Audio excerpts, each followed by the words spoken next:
Kita mulai. Selamat malam teman-teman dan juga Ibu dosen Bu Nur. Selaku dosen mata kuliah hukum bisnis, kelompok 5 akan 6 mempresentasikan mengenai pelanggaran etika bisnis kasus Bank Senturi. Pertama-tama kami akan memperkenalkan anggota tim kami. Boleh dibantu slide selanjutnya, Kak.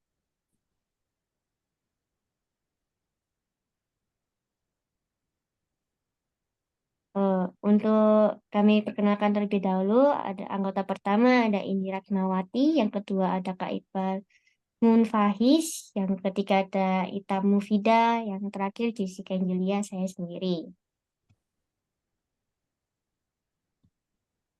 Dibantu slide selanjutnya. Terima kasih.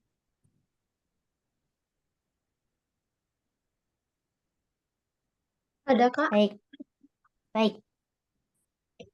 Berikut adalah beberapa materi yang akan kami bahas mengenai latar belakang, pengertian etika, pengertian bisnis, pengertian etika bisnis, kronologi, kesimpulan, yang terakhir adalah saran. Pertama-tama, saya akan menjelaskan mengenai latar belakang. Boleh dibantu slide selanjutnya, Kak. Terima kasih. Baik, latar belakangnya adalah bisnis adalah kegiatan individu atau organisasi untuk menghasilkan keuntungan dengan memproduksi dan mendistribusikan barang dan jasa. Dalam masyarakat modern, moral dan etika menjadi penting dalam bisnis, di mana perusahaan harus mematuhi norma dan etika lingkungan sekitarnya. Etika yang mendalami standar moral individu dan kelompok menjadi dasar dalam menjalankan bisnis. Budaya dan nilai yang dianut perusahaan membentuk fondasi bagaimana mereka beroperasi dengan etika bisnis sebagai komponen vital yang menciptakan nilai tinggi dan kekuatan perusahaan. Namun masih ada perusahaan yang mengabaikan etika, menyebabkan kerugian bagi orang lain. Tindakan tidak beretika seperti penipuan dan korupsi sering merugikan pihak lain, dan kasus ini tidak hanya terjadi di politik dan pemerintah, tetapi juga dalam bisnis perbankan. Salah satu kasus yang masih hangat dibicarakan adalah penipuan dan korupsi di Bank Senturi. Pada akhir 2008, Bank Senturi mengalami krisis akibat kalah clearing pada tanggal 10 November dan kesulitan likuiditas yang disebabkan oleh masalah internal.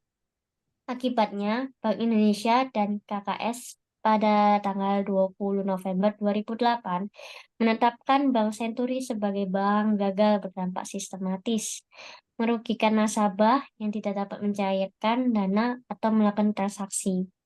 Penyelidikan Bank Indonesia menemukan masalah serius, termasuk pemilikan surat-surat berharga berkualitas rendah, dugaan pelanggaran batas maksimum pemberian kredit oleh pengurus bank, dan dugaan pelanggaran posisi devisa neto.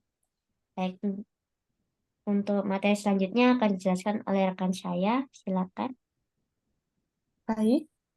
Etika dan bisnis. Berikut ini adalah pengertian dari etika bisnis dan etika bisnis. Etika yaitu ilmu yang mempelajari standar moral individu dan masyarakat, mempertanyakan penerapannya dalam kehidupan dan apakah standar tersebut masuk akal berdasarkan penalaran yang baik atau buruk.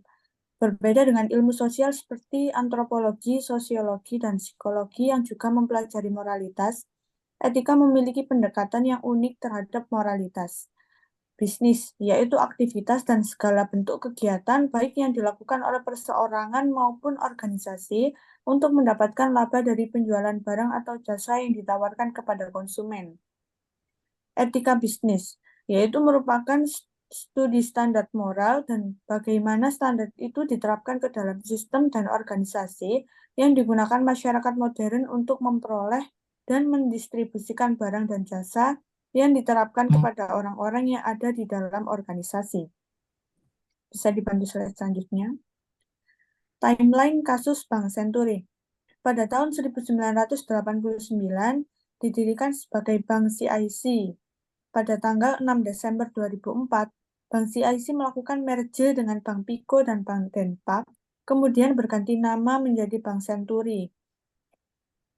Tawaran invest. Bank Senturi menawarkan investasi reksadana PT Antaboga Delta Sekuritas kepada nasabah dengan janji bunga lebih besar dari deposito, menjamin keamanan karena PT Antaboga Delta Sekuritas adalah pemilik saham Bank Senturi.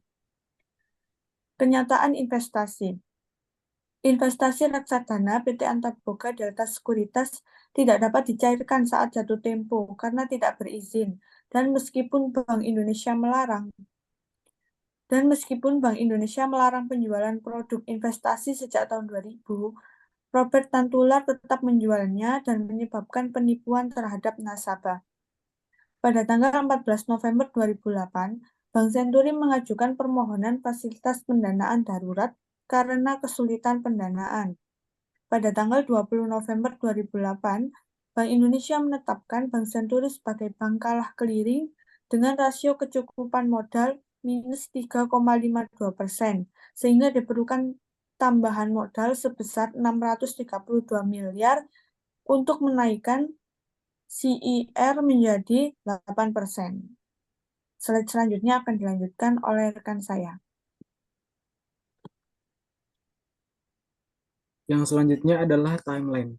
Berikut beberapa timeline. Yang pertama, pemeriksaan oleh Bank Indonesia. Ditemukan berbagai masalah termasuk kepemilikan surat berharga berkualitas rendah, pelanggaran batas maksimal dan pemberian kredit, dan pelanggaran posisi devisa neto. Yang kedua, setelah pemeriksaan, terdapat 8 pejabat Bank Senturi yang dicekal. Yang pertama Sulaiman AB, yang kedua Purwanto Kamajadi, Rusli Prakarta, Hermanus Hasan Muslim, Lila Gundokusuma, Edward M. Situmorang, dan Robert Tantular. Yang ketiga, kasus berlanjut. Kasus berkembang ke pembekakan pemberian suntikan dana modal oleh Lembaga Penjaminan Simpanan atau LPS ke Bank Senturi hingga mencapai 6,7 triliun. Padahal awalnya hanya disetujui sebesar 1,3 triliun. Yang keempat, dampak sistemik. Menteri Keuangan Sri Mulyani menegaskan kepada DPR bahwa menutup Bank Senturi akan berdampak sistemik pada perbankan Indonesia. Yang kelima, di hari yang sama, Wakil Ketua KPK Bibit Samantha Rianto menyatakan kasus Bank Senturi ditingkatkan statusnya menjadi penyelidikan. Yang terakhir, ditemukannya kejanggalan. Di antaranya adanya dugaan suap terhadap petinggi kepolisian. Laporan awal BPK sebanyak 8 halaman beredar mengungkapkan banyak kelemahan dan kejanggalan serius dalam penyelamatan Bank Senturi serta dugaan tindak korupsi dalam penanganan kasus tersebut. Dari hal tersebut bisa kita lihat bahwa terdapat pelanggaran etika bisnis yang merugikan nasabah dengan investasi palsu tanpa izin dari Bank Indonesia dan Bapepam LK. Nasabah tidak bisa melakukan transaksi perbankan dan dana mereka tidak bisa dicairkan, menimbulkan kekhawatiran, sehingga kehilangan clearing. Bank Senturi tidak bisa melakukan transaksi kas maupun non-kas. Nasabah hanya bisa menarik uang terbatas melalui teller dengan batas 1 juta rupiah. Kasus ini menunjukkan pelanggaran etika dengan merugikan nasabah secara besar-besaran. Ada 4 prinsip etika bisnis yang dilanggar oleh Bank Senturi, diantaranya yang pertama adalah utilitarianisme, menilai tindakan berdasarkan keuntungan dan biaya. Bagi keputusan bisnis, analisis biaya keuntungan dianggap krusial. Namun, kasus Bank Senturi menunjukkan kegagalan utilitarisme dengan biaya yang merugikan nasabah secara besar-besaran atau memberikan cost sosial yang signifikan. Yang kedua adalah hak dan kewajiban. Hak dan klaim atau kepemilikan atas sesuatu. Dalam kasus Bank Senturi, hak nasabah atas investasi mereka dilanggar karena dana tidak dapat dicairkan saat jatuh tempo akibat kelalaian pengelolaan penggelapan dana oleh manajemen bank. Yang ketiga, keadilan memiliki ketiga kategori. Yang pertama distributif, retributif, dan kompensasi. Dalam kasus ini, keadilan distributif terlanggar karena nasabah tidak mendapatkan keuntungan yang adil dari investasi mereka. Keadilan retributif belum terpenuhi sepenuhnya dalam penanganan hukum yang masih kabur. Keadilan kompensatif juga tidak adil dalam memberikan kompensasi kepada nasabah atas kerugian yang mereka alami. Yang terakhir adalah etika memberi perhatian. Etika ini menekankan pentingnya menjaga hubungan yang bernilai dengan orang lain dan memberikan perhatian. Dalam kasus Bank Senturi, etika memberi perhatian dilanggar dengan penjualan investasi bodong yang merugikan nasabah oleh Bank Senturi dan manajemennya. Yang selanjutnya dilanjutkan oleh rekan saya, Indi Rahmawati. Kesimpulan, kasus Bank Senturi merugikan nasabah, pemerintah, lembaga keuangan, dan masyarakat secara luas. Bank ini menjual investasi ilegal dan diduga terlibat dalam korupsi terkait aliran dana suntikan modal dari pemerintah. Kepercayaan terhadap lembaga keuangan dan perbankan turun, menimbulkan kekhawatiran pada masyarakat terkait keamanan investasi mereka di bank lain. Kasus ini mencerminkan pelanggaran terhadap etika bisnis dan moralitas dasar seperti utilitarianisme, konsep hak, keadilan, dan perhatian. Meskipun ada vonis terhadap beberapa pihak terkait, kasus ini belum sepenuhnya terungkap dengan jelas di pengadilan. Saran pertama, transparansi. Pemerintah harus memberikan kejelasan mengenai aliran dana suntikan modal ke Bank Senturi dan memastikan akuntabilitasnya. Transparansi ini penting untuk membangun kepercayaan publik dan mengurangi dugaan korupsi. Yang kedua, itu perbaikan reputasi. Bank-bank lain harus meningkatkan komunikasi dan transparansi dengan nasabah untuk membangun kembali kepercayaan yang mungkin terpengaruh akibat kasus Bank Senturi. Yang ketiga, itu perlindungan konsumen. Masyarakat perlu diberikan edukasi yang lebih baik mengenai investasi dan risiko yang terkait. Perlindungan konsumen harus diperkuat, termasuk dalam hal pemulihan kerugian baik nasabah yang terkena dampak. Dan yang keempat, itu tingkatkan pengawasan. Perlu ditingkatkan pengawasan terhadap lembaga keuangan dan perbankan, terutama dalam hal penjualan produk investasi dan penggunaan dana suntikan modal. Bapepam dan Bank Indonesia perlu mengintensifkan audit dan penegakan regulasi untuk mencegah praktik ilegal dan korupsi.